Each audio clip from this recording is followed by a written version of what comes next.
Dito muna tayo. Una niya buwabati ng Pasko. Nagpapanggap na may kabutihan. Assalamualaikum warahmatullahi wabarakatuh. Madayaw ug maayong adlaw kaninyong tanan. Magandang araw at maligayang Pasko sa inyong lahat. Tuwing Pasko ay binabalot ang ating mga puso ng mga biyaya na hatid sa atin ng kapanganakan ni Jesus. Binabalot daw ang ating mga puso, ha? Pakinggan nyo maigi, ha? Binabalot daw, eh. Ngunit paano ba natin mas mapapasaya ang ating selebrasyon sa harap ng samot-saring mga hamon sa ating buhay? Mga kababayan, magiging mas makabuluhan ang Pasko kung ibabahagi natin ang mga biyaya ng Diyos sa ating kapwa. Sabi niya, ibabahagi natin ang biyaya ng Diyos sa ating kapwa. Sabi niya, ibabahagi natin, na sa mga nahihirapan sa buhay, mga may karamdaman, mga ulila at walang tahanan, mga biktima ng sakuna at karahasan, at mga sektor na dumaranas ng kapabayaan. Sa kagandahan ng ating loob, nagmumula ang pag-asa at katatagan ng loob. At kita mo, ha? Ang sabi niya uli, kagandahan ng loob. Pagiging mabuti, mabait, kagandahan ng loob, ha? Tandaan niyo yung sinabi niya, kagandahan ng loob. Pananampalataya. At ito ang gagabay at magpapalakas sa atin bilang mga individual, bilang mga pamilya, at bilang isang bansa. Kita mo, ha? Yun daw magpapalakas sa atin, kagandahan ng loob. Aray ko. Hangad ko ang inyong kaligayahan kasama ang inyong mga kapamilya at mahal sa buhay. Lagi din nating ipagdasal ang biyaya ng kapayapaan at katatagan ng ating minamahal na bansa. Tandaan po natin, Plastic ang putik na to. Plastic.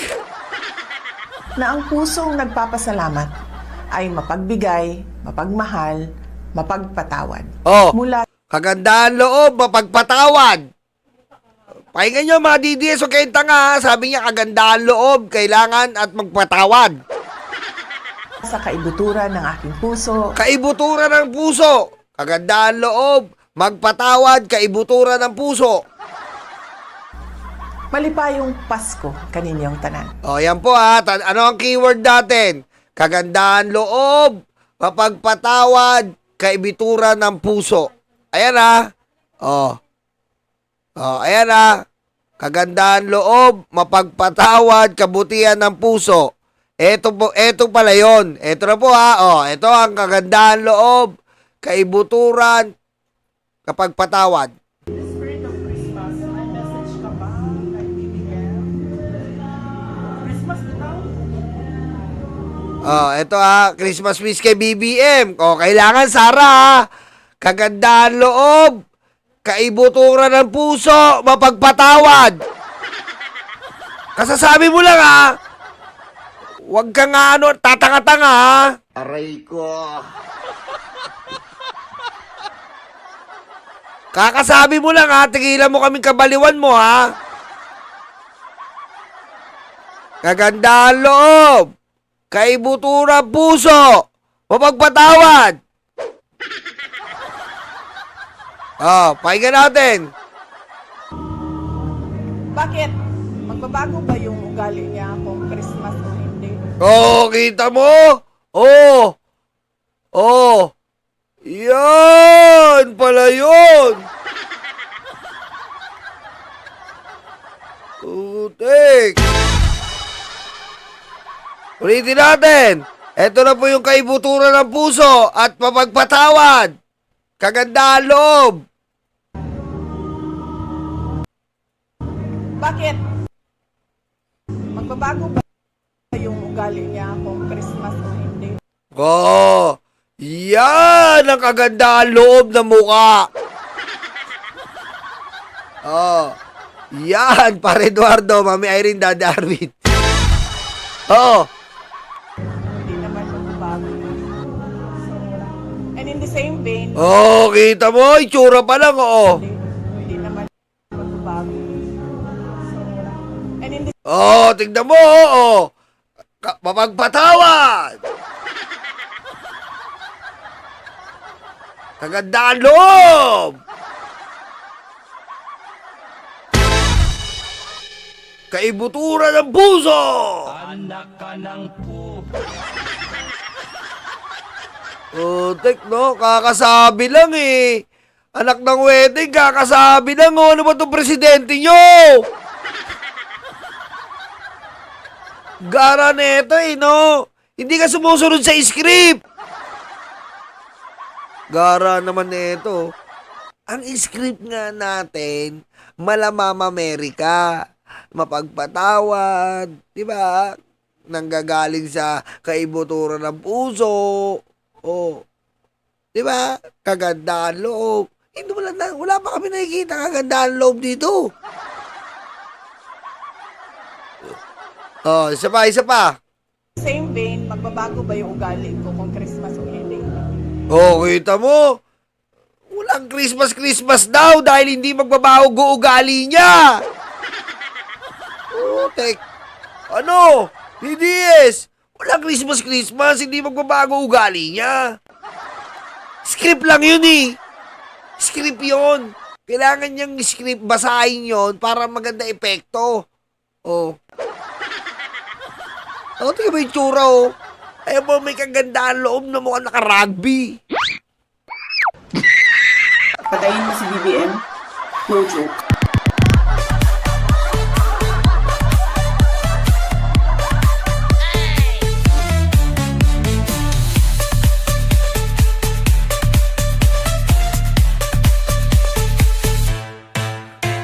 Tama.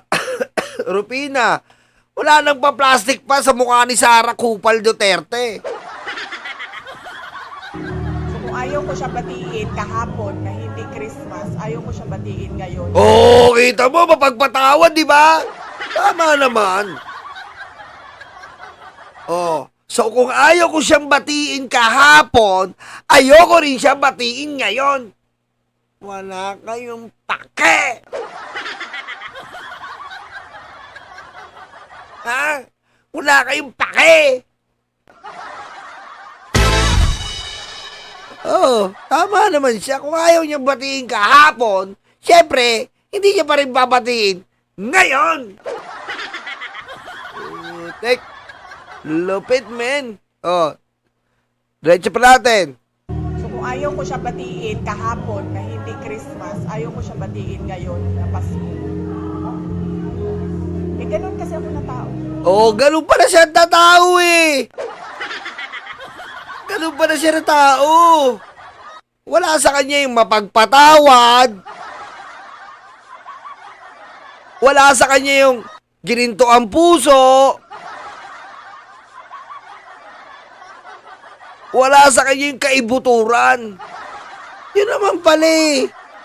Oh, teka. Ano tawag yan? Abnormal. Abnormal eh. Oh, wala pa isang oras after ng pros mo. Biglang nakadrugs ka na yata dyan eh. Abnormal eh, no? Ayaw ko batiin ng mga ayaw ko batiin. Oh, sheesh. Ang ganda pa dito. Ang ganda pa dito. Ero, oh. Bye at magpapalakas sa atin bilang mga individual, bilang mga pamilya, at bilang isang bansa. Oh, so ang ganda pa pakinggan, oh. Hangad ko ang inyong kaligayahan kasama ang inyong mga kapamilya at mahal sa buhay. Oh, napakasarap pakinggan. Sarap ko tongan sa noo, eh. Lagi din nating ipagdasal ang biyaya ng kapayapaan at katatagan ng ating minamahal na bansa. Taran. Tandaan po natin Oh, ito na, ha. Madidies! na ang pusong nagpapasalamat ay mapagbigay, mapagmahal, mapagpatawad. Oh! Yun eh! Pusong mapagpasalamat ay mapagbigay at mapagpatawad.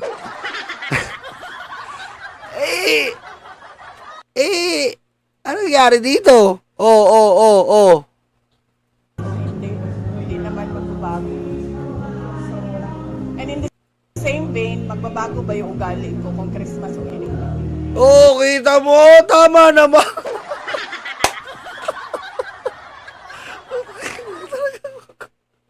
Sinabi niya na magpatawad. Pero siya, ini-encourage siya dito na hindi nagbabago ugali niya. Talaga naman, men. Anak ka ng po.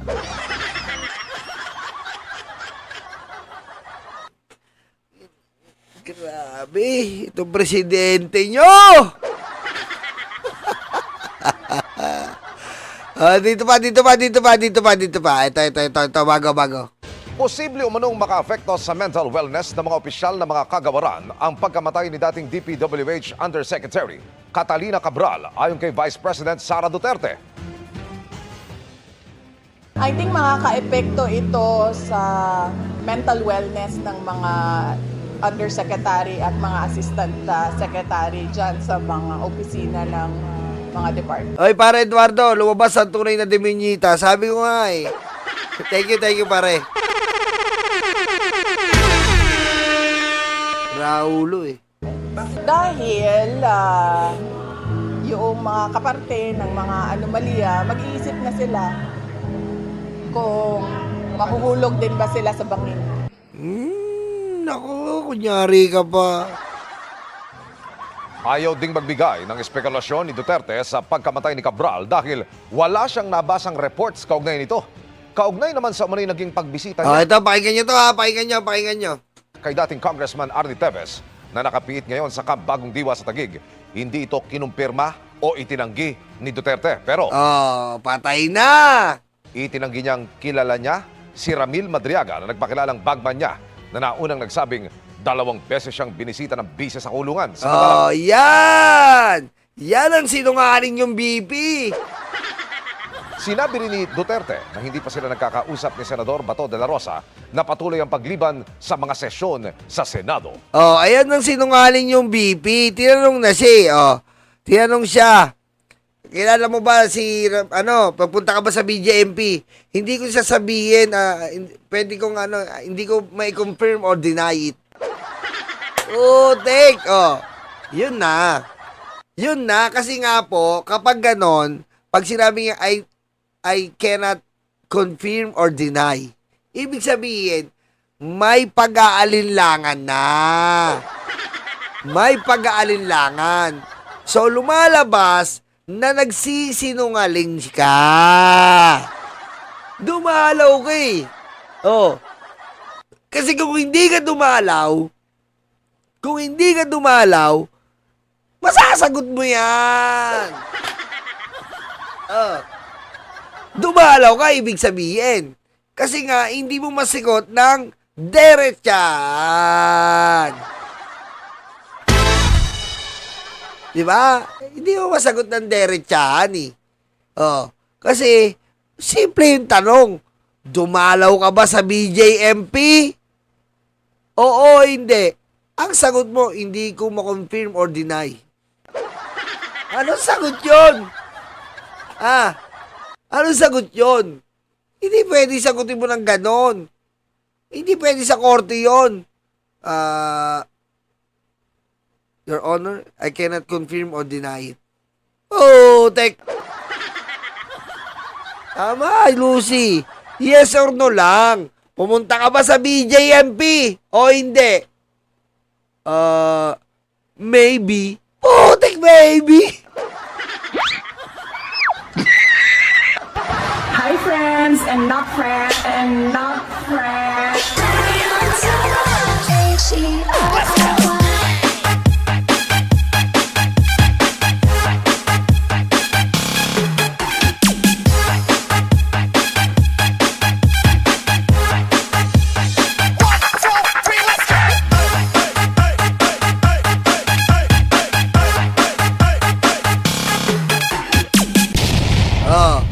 Guilty.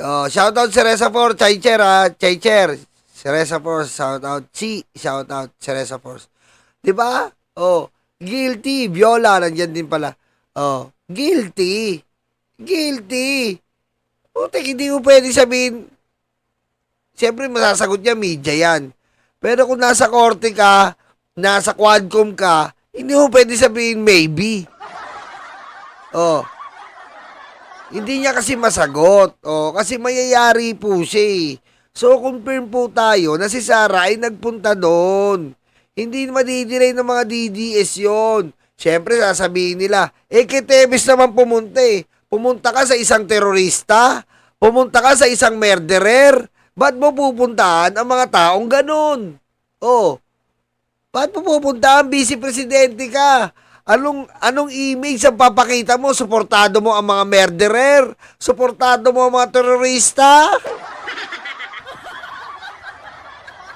Oh, hindi mo pwede yun. Oh, pinuntahan mo. At kung pumunta ka man kay Tebes, yari ka. Pumunta ka kay Ramil Madriaga, yari ka rin.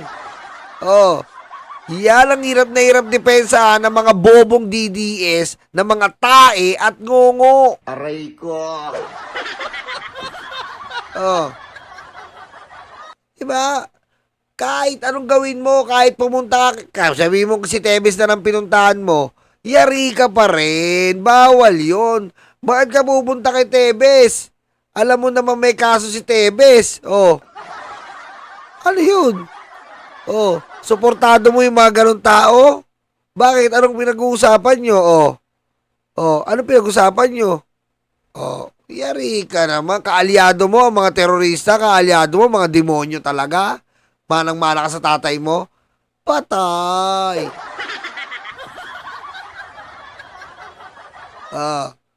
Yan na, oh. Anong business mo doon? Anong ginagawa mo doon? Anong kinalaman sa pagiging vice presidente mo? At napapunta ka sa BJMP? Yan ang mga tatanong sa'yo eh. May kinalaman ba si Tebes sa pagiging vice presidente mo? Ha? Dahil si Tebes, in-extradite niya, papunta rito. Dahil matindi ang kaso. Oh, ngayon, bakit makikialam ka? Papalayain mo? Diba? Bakit makikialam ka? Papalayain mo, lalaban dahil kalaban mo yung presidente, ikaw ang papalaya? Ganun ba? Yan, oh. Hirap na hirap ka na sagutin, Sara. Kasi aminin mo na lang na nakilala mo si Ramil Madriaga. Ramil Madriaga. Aminin mo na lang, nilaglag ka na nga nung kausap mo, ma'am, yung sinasabi natin Zoom meeting, ma'am, di ba? Oh. Nilaglag ka na nga eh, ayaw mo pa umamin eh. Di ba? Nilaglag ka na nga eh, ma'am, yung Zoom meeting. Oo, yun. Ma'am, alam niyo po yung Davao na tableya? Oo. Yung pinag-usapan natin? Oo. Oh. Kaya maganda-handa ka na lang sa impeachment. At saka, maganda-handa ka sa part 2. Affidavit ni Ramil Madriaga. Kung yung part 1 po matindi, yung part 2 po ang abangan nyo. Yung part 2 ni Sir Ram. Ang title ng part 2, Kasuklam-suklam with Sir Ram. Yan ang abangan nyo, Sara Duterte, Sir Ram.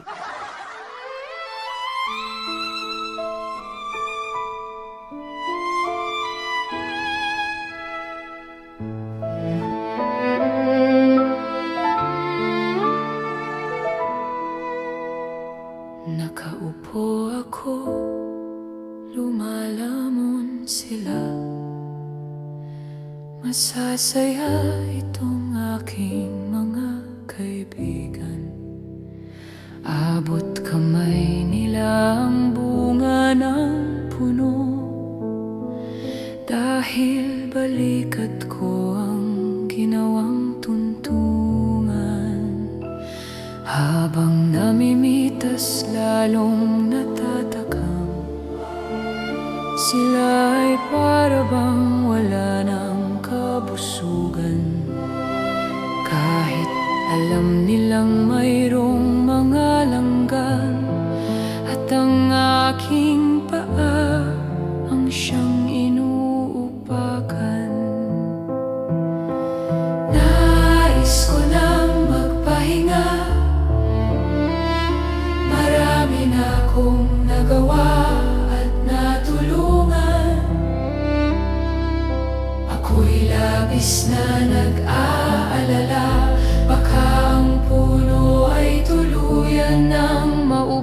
naubusan ng bunga.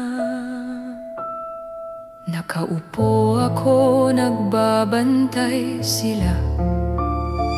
Ang mga aso ko'y laging maaasahan. Hindi ko lang alam ang binabantayan. Ito bang puno o itong aking upuan? Itali ko kaya sa bahay ng langgam? Maglilingkod ba o maghahari-harian?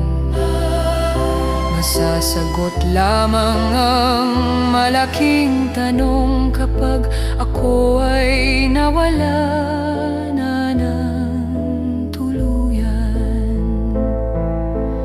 Nais ko nang magpahinga,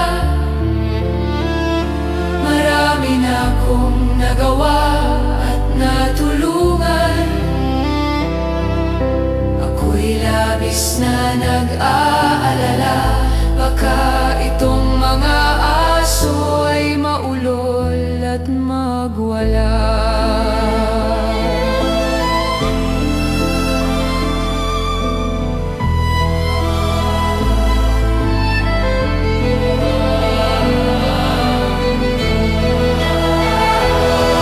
Daming naupo, walang solusyon.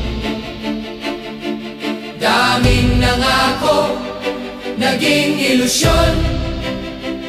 Ikaw ang sagot-sagot sa aming tamong-tamong. Ikaw ang boses sa aming bulong.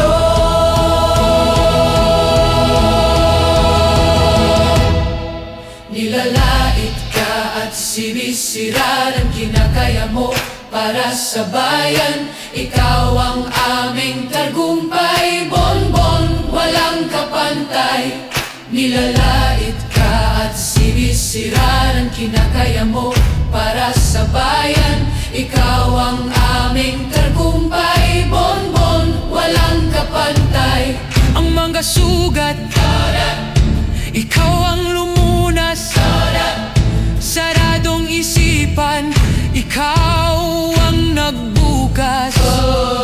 Bayan, inuna mo, hindi banyaga. Gintong puso ay kahanga-hanga. Nilalait ka at sinisira ng kinakaya mo para sa bayan. Ikaw ang aming tagumpay, bonbon, walang kapantay. Nilalait ka at sinisira ang kinakaya mo para sa bayan. Ikaw ang aming tagumpay, bonbon, walang kapantay.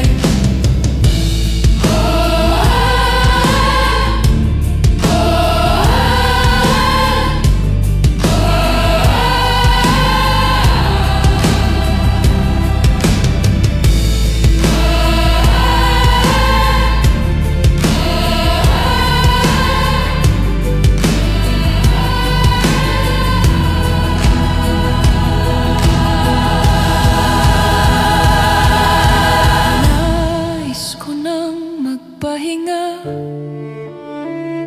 marami na akong nagawa at natulungan. Ako'y labis na nag-aalala, baka itong mga aso ay maulol at magwala.